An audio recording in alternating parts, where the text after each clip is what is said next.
여러분, 그리스도인이 된다는 말은 무슨 뜻이에요?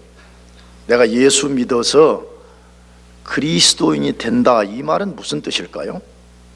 우리가 여러 가지로 정의할 수 있을 것 같아요. 그러나 저는 이렇게 말하고 싶어요. 예수 믿어서 그리스도인 된다는 말은 사탄과 그의 나라를 배신하고 하나님과 그의 나라의 백성이 되는 것입니다. 물론 여러 가지로 정의할 수 있겠죠. 그러나 저는 이 정의가 굉장히 좋다고 생각을 해요. 그리스도인 이런 사람이라고 실제 성경이 말씀하고 있기 때문에 그래요. 그리스도인이 누구냐 할 때, 그리스도인은 사단과 그의 나라를 뭐 하고요? 배신하는 거예요. 버리는 거예요. 떠나는 거예요. 그리고 하나님과 그의 나라의 백성이 되는 것, 그것이 그리스도인이라고 성경이 말씀해요. 다시, 그리스도인이 된다는 부정적인 것은 사탄과 그에게 속한 나라를 뭐 하는 거라고요? 배신하고 떠나버리는 것이에요. 이것이 이루어지지 않는 사람은 내가 보기에 그리스도인이 아닐 가능성이 굉장히 높아요. 그리스도인이 누구냐? 성경은 말해요. 그리스도인은 하나님을 대적하는 사단과 그에게 속한 모든 것으로부터 배신, 돌아서고 하나님께로 돌아가는 것이라고 말씀하고 있어요. 만일에 그런 일이 실제 우리 삶에 일어난다면 어떤 결과가 초래될까요? 반드시 영적 싸움이 일어나게 되어 있습니다. 반드시 뭐가 일어나게 된다고요? 영적 싸움이 일어나게 되어 있어요. 아니, 그냥 예수 안 믿을 때 일어나는 삶의 고민, 그런 거 말고 말이에요. 진짜 영적 싸움이 일어난다는 것이에요. 왜냐? 원래 우리가 사단에게 속한 존재들이었는데 사단을 배신하고 하나님께로 돌아갔기 때문에 사단이 그때부터 우리의 원수가 돼서 원수된 우리들을 공격하기 시작하는 것입니다. 그래서 그리스도인이 되면 엄청난 프리빌리지, 엄청난 샬롬이 찾아오지만 동시에 영적 싸움이 일어난다고 성경이 말씀하고 있습니다. 그러므로 다시 이 영적 싸움이 없는 사람은 그리스도인이 아닐 가능성이 매우 높아요. 진짜 그리스도인이 되면 그때부터 치열한 영적 싸움이 시작되는 것입니다. 그렇다면 이 싸움에서 우리가 반드시 이겨야 됩니다. 할렐루야. 영적 싸움에서 우리가 반드시 승리해야 됩니다. 언젠가도 말씀드렸습니다. 우리가 승리하지 않고 패배하게 되면 우리는 마귀의 잠시 동안 종이 되어서 비참해지고 하나님이 주신 블레싱을 잃어버리기 때문에 우리가 반드시 승리해야 되는 것입니다. 그러면 어떻게 그것이 가능합니까? 어떻게 우리가 영적 싸움에서 승리할 수 있냐는 것이에요. 하나님은 오늘 본문 말씀을 통해서 승리의 비결을 아주 우리에게 잘 알려주고 있습니다. 이걸 오늘날 용어로 표현하면 하나님의 로드맵입니다. 하나님의 뭐라고요? 로드맵. 또 요즘은 또 사람들이 좀 고상한 말을 쓰고 로드맵, 그래서 나도 할 수 없이 좀 고상한 척 하려고 이 말을 썼는데 그냥 옛날 말하면 청사진이에요. 할렐루야. 아시겠죠? 로드맵은 뭐 또 다른 게 아니야. 그냥 청사진 블루프린트 하다가 하긴 너무 또 좀 올드해 보이고 고리타분해 보니까 또 로드맵, 또 한 10년 후에는 또 다른 게 나올 거야 분명히. 근데 이런 말을 쓰면 되게 무슨 고상한 것처럼 막 그렇게 비춰져. 근데 별거 아니야. 근데 하나님이 어떻게 승리하는가를 알려주는 것을 요즘 말로 하면 로드맵이라 그렇게 말해요. 하나님이 이렇게 하면 너희가 승리할 수 있다는 거. 어떻게 하면 우리가 승리할 수 있는가? 그것을 우리에게 알려주신 내용이에요. 그러면 이 말씀의 백그라운드가 무엇이에요?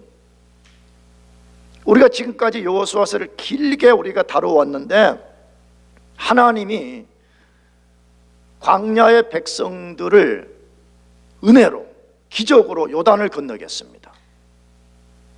그런 다음에 가나안 땅에 도착했을 때에 할례를 받게 했습니다. 할례는 뭐 때문에 받게 했다고 그랬죠? 언약을 재갱신한 거라고 그랬죠. 그런 다음에 유월절을 지키겠습니다. 왜 유월절 지키겠죠? 너희들의 아이덴티티가 뭐냐는 것이에요. 너희들이 어떻게 이 땅에 와서 지금 발을 딛고 있는지를 잘 생각해 보라고 하나님이 그 일을 시켰습니다. 그런 다음에 이스라엘 백성들에게 첫 정복 전쟁을 수행하게 만들었습니다. 그것이 뭐죠? 여리고성을 정복하는 것이었습니다. 우리는 이런 일련의 과정들을 주목해야 됩니다. 왜냐하면 이스라엘 백성들이 요단강을 건너는 것과 가나안 땅을 정복하는 과정이 그리스도인의 삶을 상징적으로 보여주기 때문에 그렇습니다. 1세대들이 홍해를 건너고 광야를 통과한 것이 그리스도인의 삶을 상징적으로 보여주듯이 광야의 백성들이 요단을 건너고 가나안 땅을 손에 넣는 이 모든 과정이 그리스도인의 삶을 상징적으로 보여주기 때문에 그렇습니다. 요단강을 건너는 것은 일종의 그들이 구원 체험한 것이에요. 가나안을 정복하는 것은 구원을 체험한 하나님의 백성들에게 어떤 영적 전쟁이 있는가를 보여주는 것입니다. 그런데 요단을 건넌 이스라엘 백성들에게 하나님이 너희는 가만히 있으면 된다라고 말씀하지 않습니다. 너희가 가만히 있어라 이렇게 말씀하지 않습니다. 너희는 반드시 전쟁을 치러야만이 약속의 땅을 손에 넣을 수 있다고 말씀하셨습니다. 여러분, 이것은 구원받은 오늘 성도들에게 동일하게 요구되는 원리인 것입니다. 우리가 예수의 피로써 은혜로 구원받습니다. 할렐루야. 그럼 가만히 있으면 된다고 말씀하지 않아. 이제부터 너희에게 영적 싸움이 벌어지기 때문에 너희가 그 싸움을 감당해야 된다고 말씀하고 있습니다. 이스라엘 백성들이 정복하려고 했던 이 여리고 성벽은 이중으로 된 강력한 성이었습니다. 몇 중으로 되었다고요? 이중으로 된 강력한 성이었습니다. 다음 주에 좀 자세히 말씀드리겠지만 이거 그냥 허접한 성이 아니었어요. 이중으로 구성되어 있는 아주 강력한 성이었는데 그 성을 하나님이 지금 공략하라고 말씀하는 것이에요. 여러분, 이 성은 오늘 그리스도인들이 직면한 영적 싸움의 대상을 상징적으로 보여주는 것입니다. 여러분, 우리가 싸워야 되는 대상들은 그렇게 호락호락한 존재가 아니라는 것을 상징적으로 보여주는 것입니다. 예수 믿어 구원받은 사람들에게 꽃길만 펼쳐지는 것이 아니에요. 싸움이 없는 무풍지대가 있다고 말하지 않고 우리가 피를 흘리고 싸워야 되고 우리가 정복해서 손에 넣어야 될 성들이 기다리겠다고 말해. 그 근거가 어디에 있죠? 고린도후서 10장 4절에서 5절 말씀인데 같이 읽어보겠습니다. 시작. 우리의 싸우는 병기는 육체에 속한 것이 아니요 견고한 진을 파하는 강력이라. 모든 이론을 파하며 하나님 아는 것을 대적하여 높아진 것을 다 파하고 모든 생각을 사로잡아 그리스도에게 복종케 하니.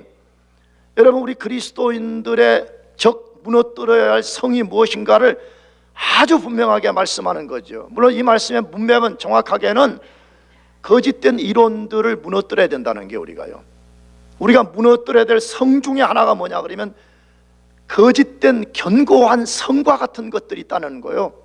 상당히 많습니다. 이게 예수 안 믿는 사람들은 그냥 여기에 속임당하고 사는 거고, 심지어 예수 믿는다고 하는 사람들 속에서도 거짓된 이론 속에 살고 있어요.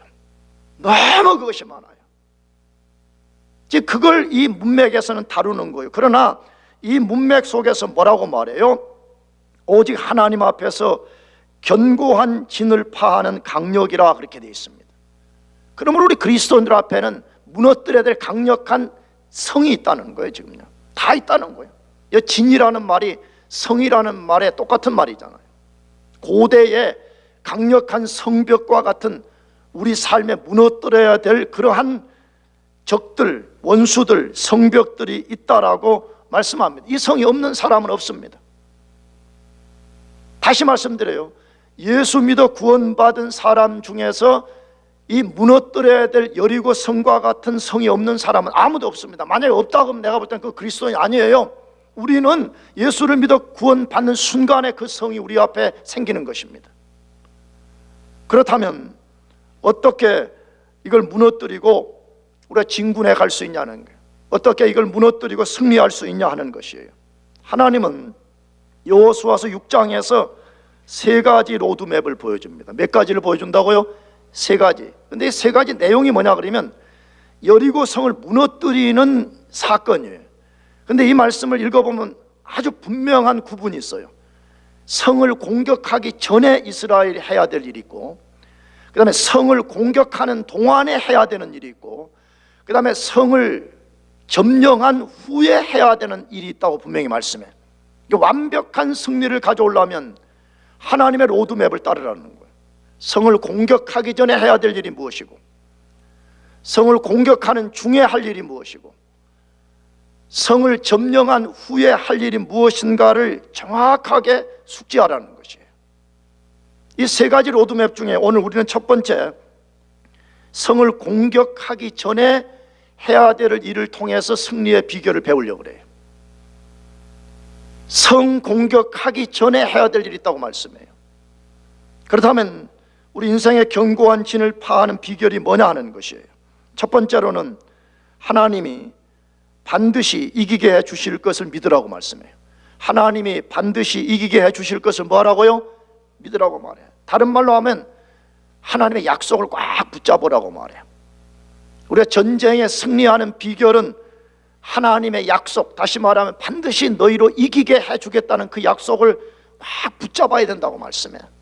여러분, 그리스도의 삶은 나는 여기에 승패가 달려있다고 생각해요.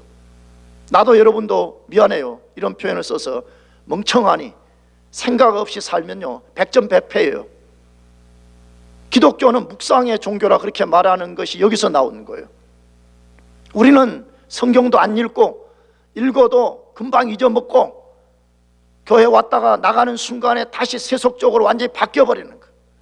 그러니까 승리하지 못하는 거예요. 그러니까 인생의 여리고를 무너뜨리지 못하는 것이에요. 이걸 무너뜨리려면 하나님의 약속을 꽉 붙잡고 묵상하고 그것이 이루어질 때까지 기다리라고 말하는 것이에요. 그래서 어디에서 말씀해요? 여호수아서 6장 1절에서 2절 말씀인데 다 같이 읽어보겠습니다. 시작. 이스라엘 자손들로 인하여 다쳤고 출입하는 자 없더라. 여호와께서 여호수아에게 이르시되 보라, 내가 여리고와 그 왕과 용사들을 내 손에 붙였으니. 하나님이 이스라엘 백성을 전쟁 속으로 들어가게 하면서 약속의 말씀을 주신 것입니다. 그 약속의 내용이 뭐예요? 너희는 절대로 이긴다는 거예요. 너희는 절대로 뭐 한다고요? 이긴다는 거예요. 여러분, 이걸 믿읍시다 하면 하나님이 우리 보고 적들의 한 복판 심장부 속으로 들어가라고 할 때는 절대 우리 보고 혼자 들어가라고 하지도 않고요, 너가 잘하면 이길 수 있고 잘못하면 실패한다, 이게 아니에요. 하나님이 명령을 할 때는 너희는 반드시 이길 수 있다는 거예요. 여러분, 이걸 꽉 붙잡아야 돼. 아멘이죠? 이걸 꽉 붙잡아야 돼. 얼마나 우리가 순간순간 약해져요. 얼마나 우리가 두려움에 빠져요. 얼마나 우리는 할 수 없다는 절망감에 빠져요. 여러분, 그럴 때마다 우리가 붙잡아야 되는 것은요, 하나님의 약속이에요. 하나님 반드시 이기게 하신다는 승리의 절대 보장을 주셨다는 것을 우리가 꽉 그걸 붙잡는 거예요. 그러면 그 근거가 뭐냐 이거예요. 우리가 반드시 이긴다는 근거가 뭐냐 하는 것이에요. 성경에 뭐라 그랬어요? 보라, 내가 여리고와 그 왕과 용사들을 내 손에 뭐 했다? 붙였다. 요 단어가 굉장히 중요한 약속이에요. 보라, 내가 여리고와 그 왕과 용사들을 내 손에 뭐 했다고요? 붙였다 그래. 붙였다고. 여기 붙였다는 단어, 이걸 우리가 주목해야 돼요. 구약 성경에 많이 등장하는 단어 중에 하나가 이 붙였다는 용어인데, 이건 전쟁 용어입니다. 이 말이 무슨 뜻이냐 그러면, 하나님이 꼭 이 말씀을 하시면 하나님이 적들을 반드시 패하게 하시고 자기 백성들을 승리하도록 정하셨다, 그 말이에요. 그래서 그 말을 압축해서 할 때는 내가 붙였다, 적들을 내 손에 붙였다, 이렇게 말씀해요. 여러분, 이것이 어떻게 가능한 것이죠? 하나님이 만물의 주권자이시기 때문에 가능한 것입니다. 그분이 모든 만물의 창조자이시고 역사와 우리 인생의 주관자이십니다. 믿습니까? 그러므로 그분이 우리 인생의 승리와 실패, 나아가고 머무르는 것, 성공과 실패, 이 모든 것을 하나님이 주관하시는데, 그 하나님께서 붙였다 그러면 붙여지는 거예요. 아무리 우리가 손에 넣으려고 해도 하나님이 안 붙여주시면 우리가 손에 넣을 수가 없는 거예요. 그래서 하나님이 붙였다 그러면 붙여지는 거예요. 아무리 우리가 못나고 아무리 우리가 지혜가 없고 능력이 없다 그래도 하나님이 붙이신다 그러면 붙이는 거예요. 할렐루야. 그러므로 우리가 다윗을 본받아야 돼요. 사무엘상 23장 전후를 읽어보면요, 다윗이 왜 위대하냐? 그러니까 같은 인간으로서 왜 다윗이 우리가 때로는 롤모델이 되냐 그러면, 다윗은 전쟁에 굉장히 능한 사람이었습니다. 성경을 보게 되면 생각해 보세요.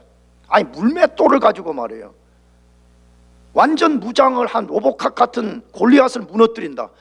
그거는 말이 안 되는 거, 인간적으로요. 근데 다윗이 물맷돌 가지고 그냥 5개 중에서 돌려가지고 4개 실패하고 하나 맞고 그런 게 아니에요. 그냥 하나 꺼내가지고 돌려가지고 던지면 그냥 급소를 때려가지고 적을 무너뜨려 버리고 말이에요. 아무리 적들이 다윗을 잡아 죽이려고 해도 다윗이 잡히지가 않습니다. 전쟁에 나가면 백전백승입니다. 그러면 여러분 같으면 어떻게 하겠어요? 우리 같으면 어떻게 하겠어요? 엄청난 승리의 경험을 쌓게 되니까 하나님께 물어볼 것도 없이 아마 할 겁니다. 그렇잖아요.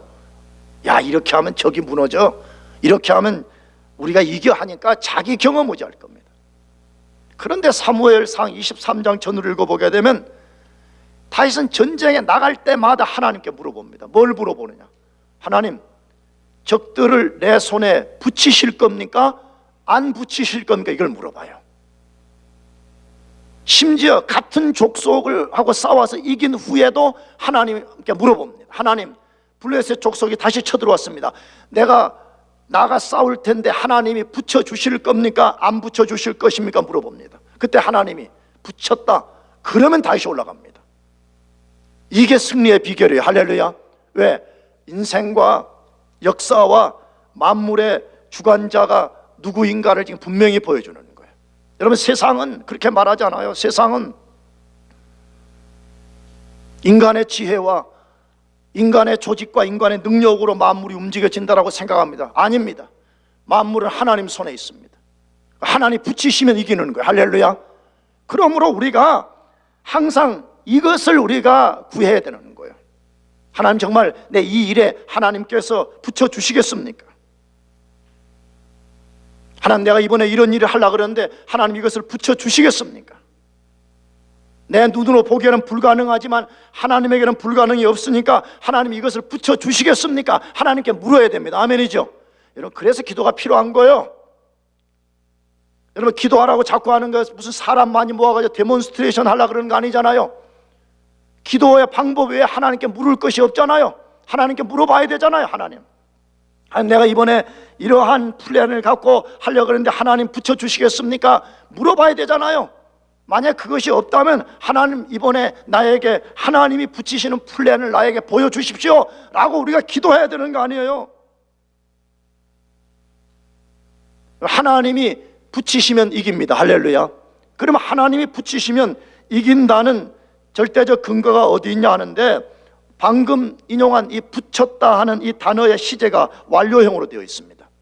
완료형이라는 건 뭐예요? 아직 지금 전쟁에 나가지도 않은 거예요. 정식으로 지금 여리고를 정복하러 가지도 않았는데 하나님이 완료형으로 말해버린 거예요.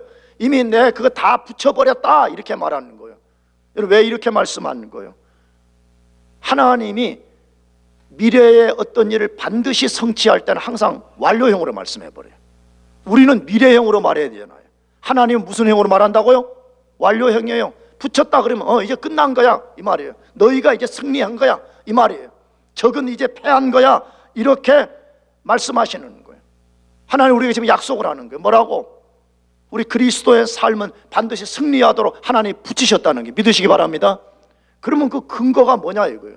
목사님, 그거는 수천 년 전에 이스라엘 이야기 아니에요. 오늘 우리 그리스도인들이 승리한다는 절대적 근거가 뭐냐? 절대적 근거가 뭐지요? 우리의 구주 되신 예수님 십자가에 죽으시고 부활하신 사건입니다. 믿습니까? 여러분, 이것보다 큰 증거는 이 세상에 없습니다. 왜? 예수님의 죽음과 부활이 우리는 반드시 승리한다는 가장 큰 증거예요.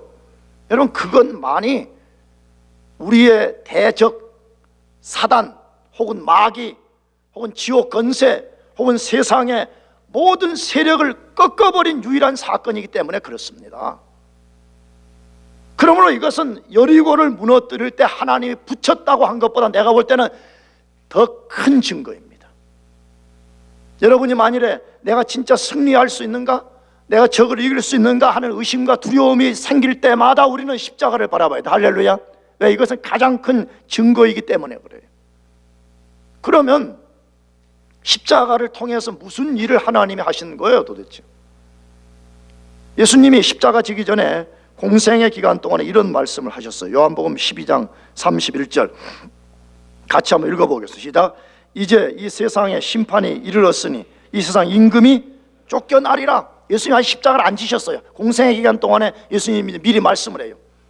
이 세상의 임금 마귀죠, 사단이죠. 이제 그가 쫓겨날 것이라는 거예요. 여러분, 이걸 쫓아내는 방식이 뭐예요? 사단의 등뼈를 확 부러뜨리는 방식이 뭐예요? 예수님 십자가에 죽으시고 부활하신 방식인 것입니다. 거기서 사단의 등뼈를 부러뜨려 본 거예요.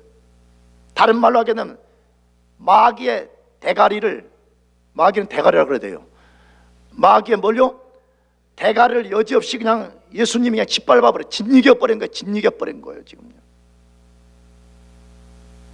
그래서 마귀가 갖고 있는 세력을 예수님의 죽음으로써 예수님이 그냥 다 마셔버린 거예요 그냥. 그러므로 더 이상 예수 안에 있는 우리를 사단이 먹을 수가 없습니다. 우는 사자처럼 으르렁거리고 겁을 줄 뿐이지 절대로 마귀, 원수, 세상, 지옥, 권세가 우리 그리스도인들을 삼킬 수 없습니다. 할렐루야. 이걸 삼킬 수 없어요. 그래서 사도 바울이 고린도전서 15장 55절에서 56절에 말씀하는데 같이 읽어보겠습니다. 시작. 사망아, 너 이기는 것이 어디 있느냐? 너의 쏘는 것이 어디 있느냐? 사망에 쏘는 것은 죄요, 죄의 권능은 율법이라. 무슨 말하고 있는 거예요? 우리 인간이 가장 두려워하는 것이 죽음인데, 사망아 너의 이기는 거 어딨냐? 사망아 너의 쏘는 거 어딨냐는 거예요. 여러분, 이게 무슨 말이에요? 여러분, 사망이 왜 두려운 거예요? 왜 죽음이 왜 두려운 거예요?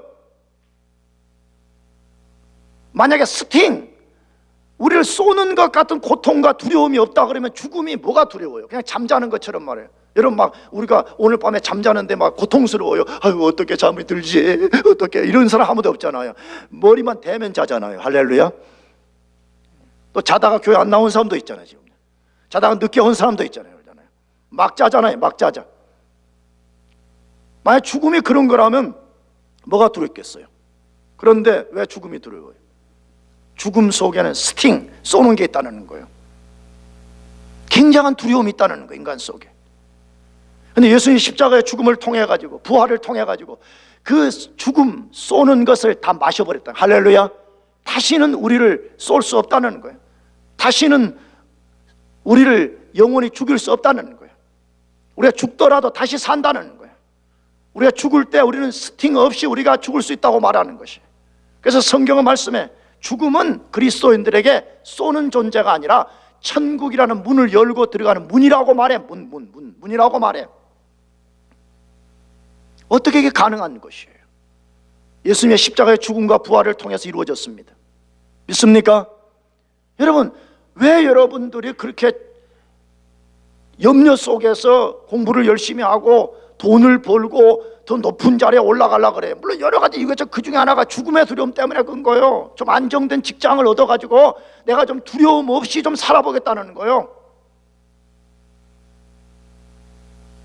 그것도 필요한 거겠죠. 그러나 근본적인 죽음의 문제를 예수님이 십자가의 죽음과 부활을 통해서 마셔버렸기 때문에 예수 안에 있는 우리는 더 이상 죽음이 두려움의 존재가 될 수 없다고 말하는 것이에요. 예전에 선배들이 좀 과격하게 말한 대로 우린 죽으면 최소한 천국이에요. 뭔 말인지 모르겠어요? 우린 죽으면 최소한 어디라고? 천국 가는 거예요. 천국 가는 거. 천국이 뭔지를 모르니까 여기서 좀 더 살면 좋겠다는 거예요. 내가 대학교 친구들에게 농담식으로 물어봐. 야, 너 결혼하기 전에 예수님 오시면 어떻겠냐? 안 된대, 안 된다 나한테. 이번 학교도 그러더라고. 그래서 속으로 아직 나의 사역이 멀었구나. 아직 멀었구나. 그 다 자기들이 장가는 가봐야 된다.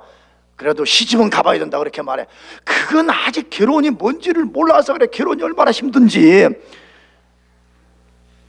맨날 드라마 보면서 막 하니 이래서 하니까 막 그게 평생에 펼쳐지는 건 줄 알아.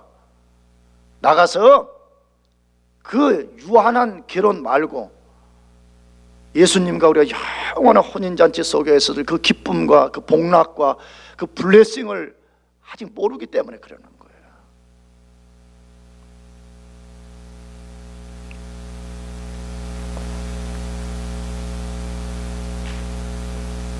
우리 그리스도인들이 승리를 확신해야 되는 또 다른 이유가 있다고 오늘 여호수아서 6장 1절에서 말씀해요. 읽어볼까요? 거기 다 같이 시작.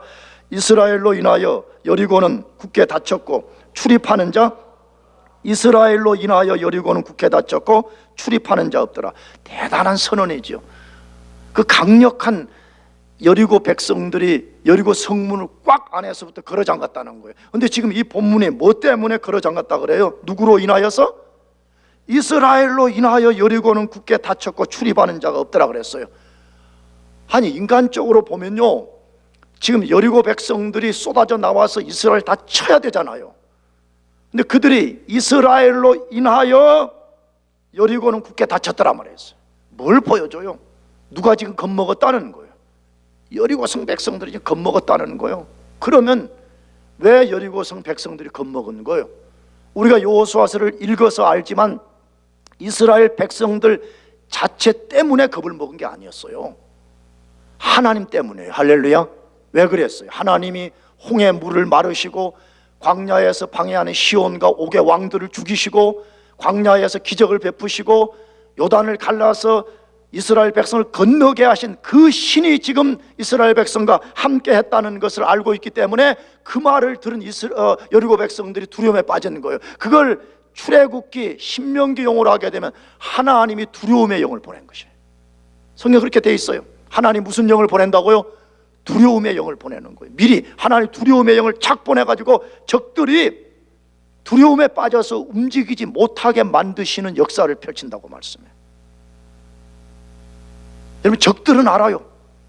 우리의 원수들은 알아요. 그리스도인들이 얼마나 강력한 존재들인가, 하나님과 함께하는, 하나님이 함께하는 그리스도인들이 얼마나 강력한 존재인가를 아는 거예요. 근데 우리가 모르는 거예요. 그러므로 우리가 하나님의 약속을 붙잡는 게 필요해요. 아멘. 하나님이 붙이시고 하나님이 함께 하시면 우리가 반드시 이긴다는 것을, 그래서 우리가 깊이 묵상하는 게 필요해. 교회 그냥 이렇게 왔다 갔다 제발 하지 마라.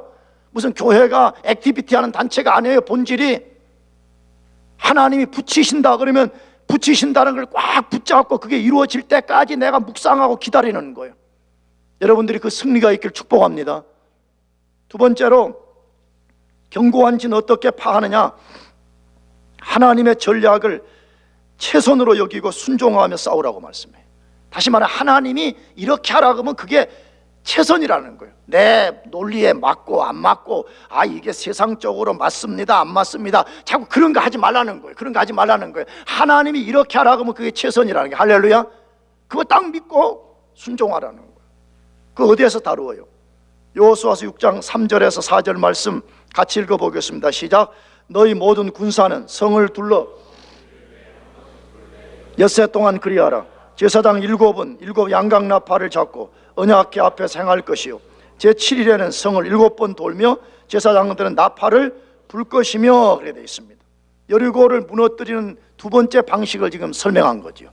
그런데 이 방식이 인간적으로 이해되지 않는 방식이었습니다.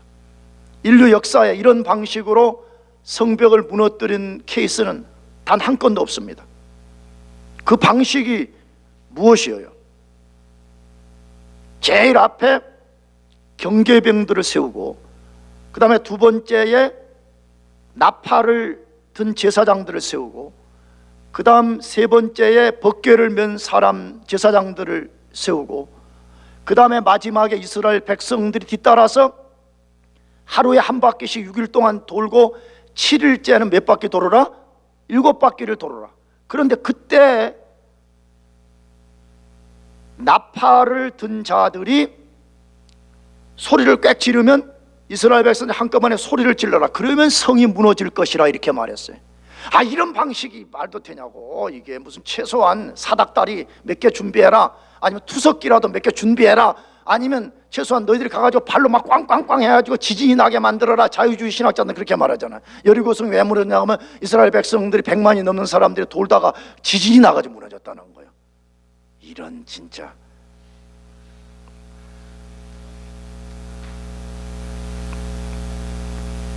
인간적으로 도저히 말도 안 되는 방식이잖아요. 여러분 생각해보세요. 만일에 이게 진짜 인간적 지혜로 이런 일을 만들었다 그러면 이스라엘 백성들이 여리고성을 빙빙 돌 때 여리고성 백성들이 위에서 막 돌을 던지거나, 예를 들어서 뭐 뜨거운 물을 끼얹거나, 뭐 기름을 채고 불을 붙이거나 화살을 쏘거나 하면 다 죽는 최악의 전술입니다. 그러잖아요. 성 주위를 가까이 붙어서 한 바퀴씩을 돌아라. 가장 치명적인 위험한 방식을 하나님이 요구하신 것이잖아요. 그러면 하나님이 왜 하나님께서 이런 방식을 요구하셨을까 하는 것이에요. 왜 도저히 우리와 말도 안 되는, 인간적으로 볼 때 납득되지 않는 이런 방식을 하나님이 요구하셨냐 하는 것이에요. 하나님 말씀에 온전히 순종하라는 것입니다. 하나님 말씀에 뭐 하라고요? 온전히 순종하라는 것 때문에 그렇습니다. 이 하나님의 명령에 핵심 단어가 있는데 그 핵심 단어 중에 하나가 7입니다. 그 잘 보면 7이 반복돼요.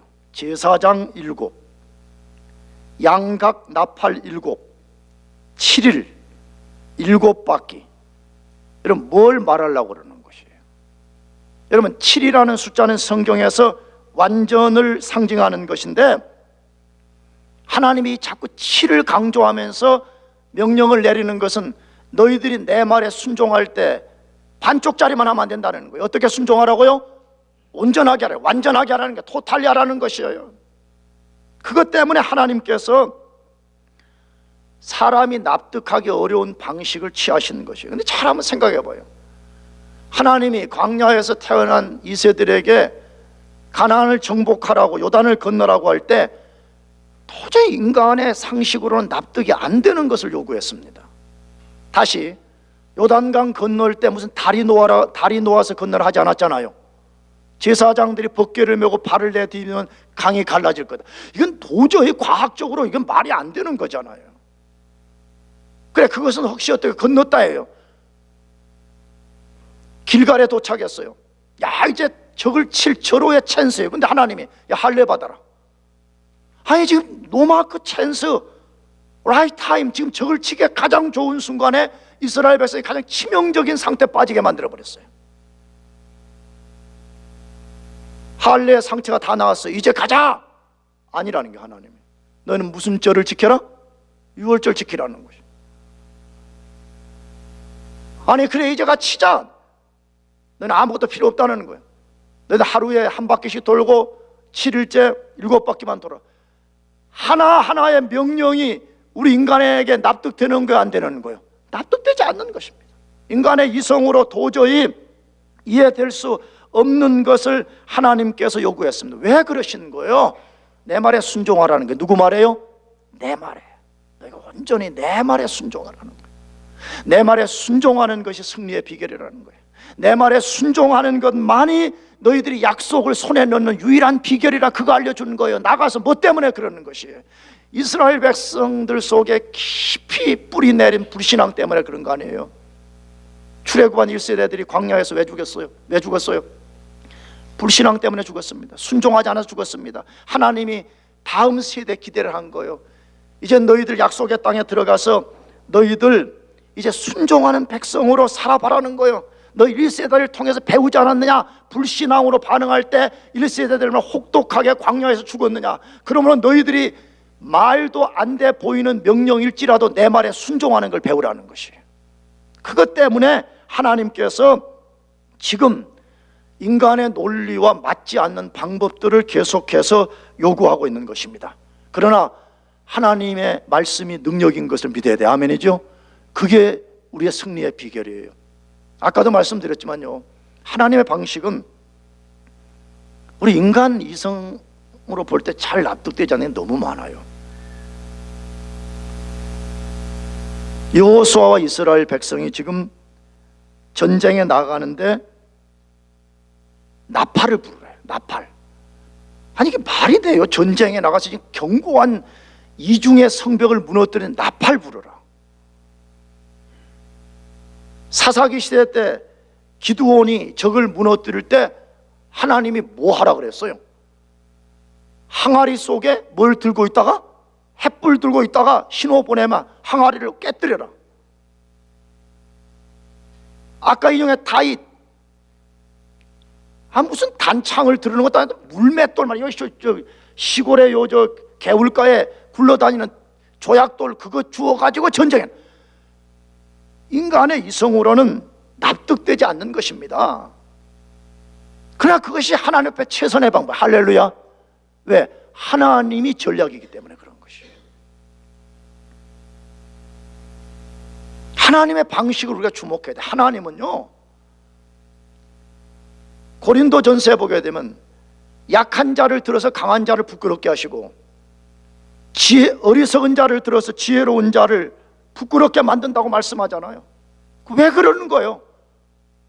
너희 나 의지하라는 거예요. 내 방식대로 하라는 거예요. 내 방식이 곧 전략이고 내 방식이 곧 능력이라는 거예요. 그래서 내가 말하면 좀 납득이 안 돼도 말이에요. 세상 방식과 안 맞아도 하나님 말씀에 순종하라는 게, 아멘. 순종하라는 게 순종. 그것을 우리가 자주 인용했던 이사야 55장 8절에서 9절 말씀인데 같이 읽어보겠습니다. 시작. 여호와의 말씀에 다르며 내 길은 너희 길과 달라서 하늘이 땅보다 높음같이 내 길은 너희 길보다 높으며 내 생각은 너희 생각보다 높으니라. 여러분, 설명이 필요 없습니다.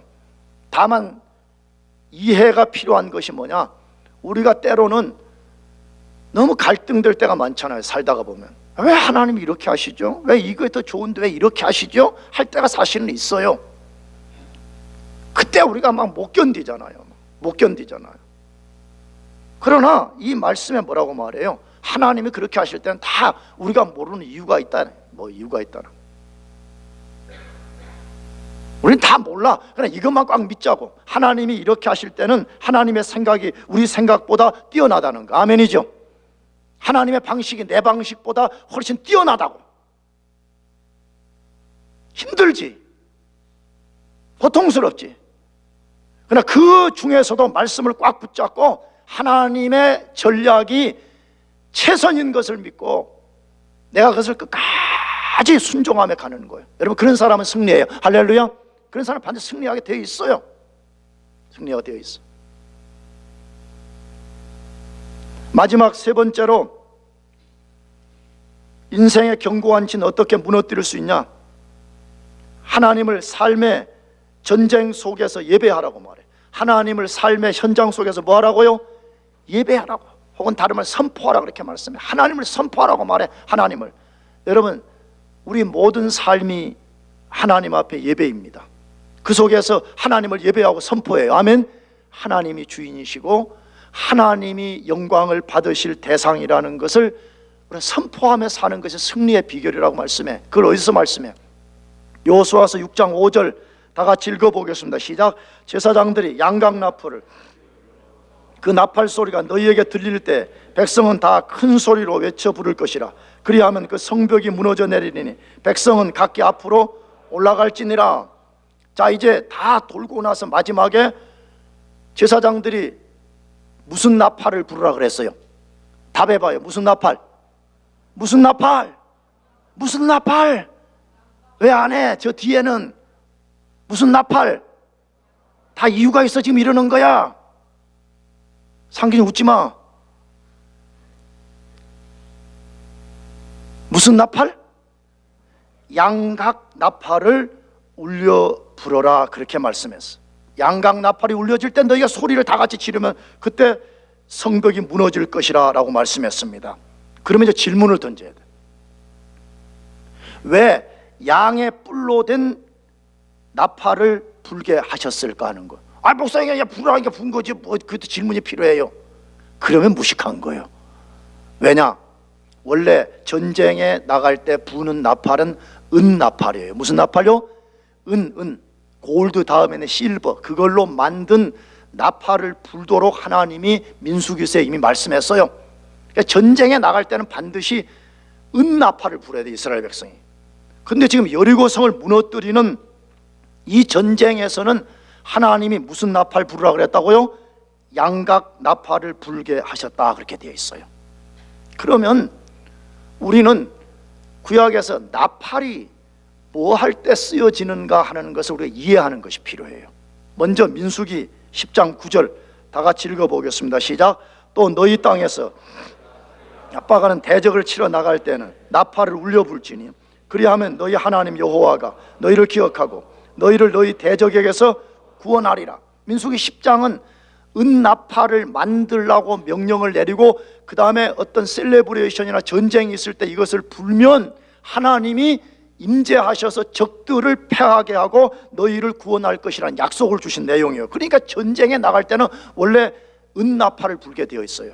그런데 여리고성을 점령할 때는 양각 나팔을 부르라 그렇게 했어요. 그러면 양각 나팔의 용도가 뭔가를 알아야 되는데 양각 나팔은 제사 드릴 때 부는 나팔이었어요. 무슨 제사요? 뭐 어때 선다고요? 답을 말해버렸네. 뭐 할 때?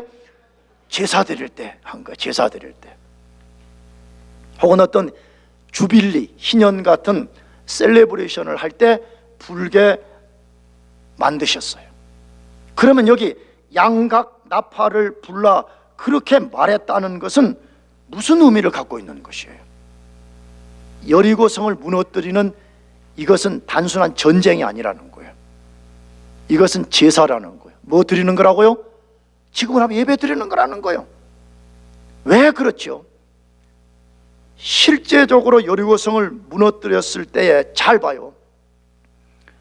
이스라엘 백성이 무너뜨린 거예요? 아니면 하나님이 무너뜨려 줬어요? 하나님이 무너뜨려 주신 거였어요. 그러므로 이것은 엄밀하게 전쟁이 아닌 거예요. 전쟁이라고 하면 아까도 말했지만 사닥다리를 준비하고 무슨 최소한 투석기를 준비해야 되는데 그런 것이 하나도 없었잖아요. 그리고 하나님이 앞으로 우리가 만나겠지만 여리고성을 정복했을 때 그 안에 있는 것은 사람들이 단 하나도 취하지 말고 생명체는 다 죽이고 나머지 것들은 다 취해서 하나님의 곳간에 바치라 이렇게 되어 있어요. 이걸 보면 여리고성은 전쟁을 치르는 개념보다는 하나님께 뭐 드리는 거라고요? 제사 드리는 거예요. 그걸 취해서 이 모든 것이 하나님의 것입니다. 이 가나안 땅의 진정한 주인은 가나안 족속들이 아니고 여호와 하나님입니다. 이걸 선포하는 행위였다. 지금 그걸 말하는 것이에요. 그래서 지금 양각나팔을 불게 만든 것이에요. 그러므로 우리 인생의 여리고성을 무너뜨리는 방식 중에 하나가 뭐냐 그러면요, 여리고성을 무너뜨리려고만 자꾸 안간힘을 쓰려 하지 말고 여러분 그것이 예배가 되게 해요. 할렐루야. 하나님, 내 인생의 여리고 이 난제와 같은 이것을 통해서 하나님이 주인이시고 하나님이 내 인생의 문제보다 크시고 하나님이 내 인생을 주관하시는 분이라고 하는 이걸 선포하는 거예요. 아멘. 정말 우리가 이걸 할 수 있겠냐는 거예요. 비록 적이 경고하고 내 앞에 인생에 두려움이 있고 장애물이 있고 두려운 것이 있지만 하나님, 나는 이번 내 인생에 이 장애물을 통해서 하나님의 주되신 것을 내가 나타내겠습니다. 그러므로 우리 인생의 문제는 내가 보기에 여리고를 무너뜨리느냐 못 무너뜨리느냐 그게 난 아니라고 생각해요. 내 앞에 있는 인생의 여리고를 무너뜨릴 때 하나님을 선포할 수 있느냐, 하나님을 예배할 수 있느냐, 하나님이 진짜 내 이 모든 것의 주인인 것을 내가 증거할 수 있느냐, 이거에 달렸다고 믿는 거예요. 한번 그렇게 해봅시다. 우리가 다 우리 인생에는 크고 작은 인생의 여리고가 있는 줄 알아요.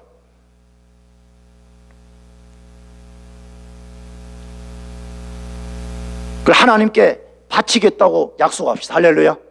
내가 이번에 학위를 딴다면, 내가 이런 어떤 것을 한다면 하나님, 나는 이것을 통해서 하나님이 내 인생의 주인이시고 하나님이 내 인생의 주되신 것을 내가 선포하겠습니다 말이에요. 저 그거 하라고 만약에 그리스도인들의 싸움이라는 건 다른 게 아니에요. 그리스도인들의 싸움이라는 것은 무슨 뭐 말 그대로 진짜 막 여기에 완전 무장을 물리적으로 하고 싸우고 그런 거 아니잖아요. 하나님 말씀에 순종하는 게, 할렐루야. 하나님이 이렇게 하라고 하면 예 알겠습니다. 순종하면서 하나님을 내가 드러내주는 거예요. 그때 인생의 여리고가 무너지는 거예요. 그럴 때 하나님이 영광을 받으시는 것이. 나도 여러분도 다 인생의 여리고가 있는 줄 알아요. 없는 사람은 아무도 없는 줄 알아요. 오늘 이 말씀을 기억하면서 하나님을 선포하고 하나님을 예배하고 하나님의 하나님 되심을 증거하는 여러분 되기를 축복합니다. 기도하겠습니다. 우리 같이